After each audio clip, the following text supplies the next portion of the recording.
Being alone at home every day during the summer became monotonous, but little did I know that it would soon turn into a nightmare. Last year, after finishing my freshman year of college, I decided to take a summer job for some extra cash. I found work with a small, local landscaping company. In the beginning, everything seemed fine. I worked hard, enjoyed the physical labor, and was paid under the table. However, as the weeks went by, things took a sinister turn. My boss started delaying my payments, claiming forgetfulness and promising to pay me later.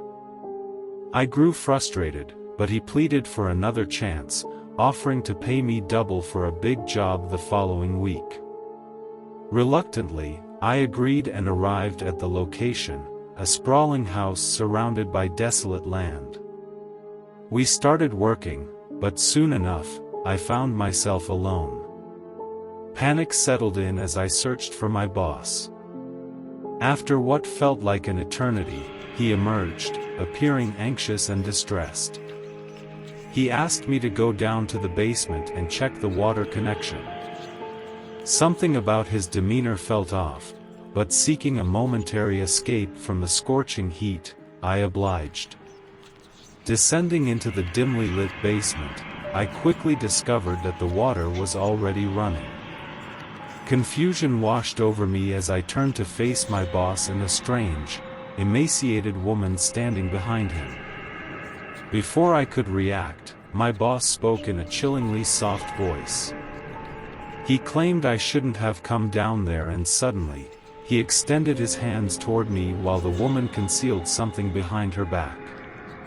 Realizing the danger, I instinctively kicked my boss's ankle and pushed past the woman. I sprinted to my car, heart pounding, and dialed the police. However, the nightmare worsened when I learned that there was little they could do since my employment was off the books. The company seemed like a sham from the beginning, leaving no trace for the authorities to follow. The thought of what might have happened to me haunted my thoughts.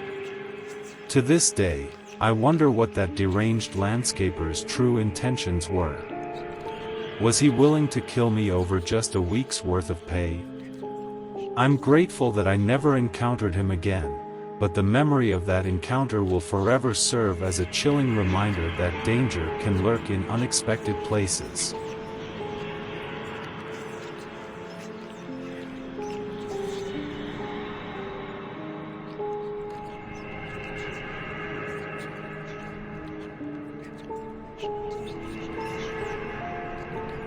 The house stood tall and imposing, nestled deep within the dense woods.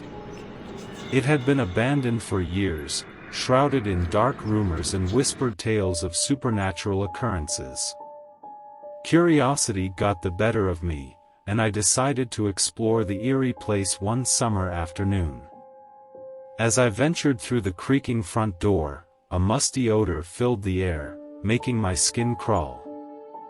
The silence was deafening, broken only by the sound of my own footsteps echoing through the desolate corridors. The house seemed to breathe, its eerie presence unnerving me. With each room I entered, the atmosphere grew more oppressive. Shadows danced on the walls, seemingly alive, while a cold breeze whispered secrets in my ear. I could sense an unseen presence, watching my every move. But I pressed on, my heart pounding in my chest. As I ascended the staircase, a portrait caught my attention, a portrait of a family. Their eyes seemed to follow me, their smiles twisted and malevolent. A chill ran down my spine, but I couldn't tear my gaze away. The eyes seemed to be alive, filled with an otherworldly hunger. Suddenly, a floorboard creaked behind me. I spun around, my heart racing, but there was nothing there. Fear consumed me as the air grew heavy with an unsettling energy. I knew I wasn't alone. Shadows swirled, elongating and contorting, as if manifesting into sinister forms. The house came alive, groaning and moaning, its walls seemingly breathing with a malevolent force. A spectral figure emerged from the darkness, its ethereal presence filling the room. It whispered words that chilled me to the core, words that spoke of pain, suffering, and a hunger for souls. Terrified, I turned to flee, but the door slammed shut with a resounding bang, sealing my fate within the house's cursed walls. Panic consumed me as the entity drew closer, its icy touch grazing my skin.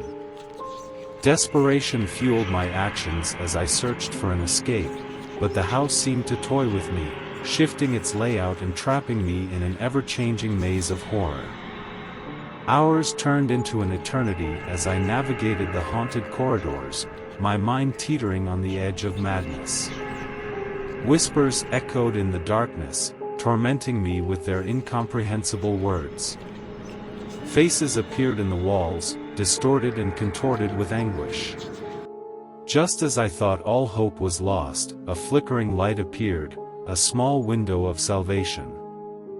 With a surge of adrenaline, I sprinted toward it, crashing through the decaying front door and into the welcoming embrace of the outside world. Breathing heavily, I glanced back at the house, its facade seeming to sneer in disdain. It had claimed many victims over the years, and I was lucky to have escaped with my sanity intact. But the echoes of that haunted place would forever haunt my dreams, a reminder of the horrors that lurked within its walls.